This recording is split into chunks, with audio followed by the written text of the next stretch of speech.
তীব্র গরমের মধ্যে বৃষ্টি নিয়ে সুখবর দিল আবহাওয়া অফিস। দেশের ৯ জেলায় ঝোড়ো হাওয়া সহ বজ্রবৃষ্টি হতে পারে। একই সঙ্গে এসব এলাকার নদী বন্দরগুলোকে ১ নম্বর সতর্ক সংকেত দেখাতে বলা হয়েছে।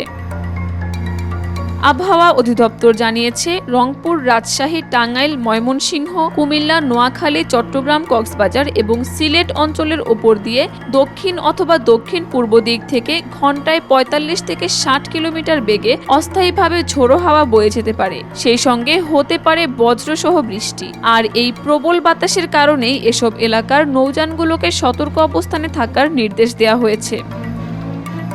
অন্যদিকে ঢাকা ও পার্শ্ববর্তী এলাকার আবহাওয়া প্রধানত শুষ্ক থাকবে, তবে আকাশ আংশিক মেঘলা থাকতে পারে। এ অঞ্চলে বাতাসের গতিবেগ থাকবে ঘন্টায় ১০ থেকে ১৫ কিলোমিটার এবং দিনের তাপমাত্রা অপরিবর্তিত থাকবে। কাকলি আখতার, দেশকাল নিউজ।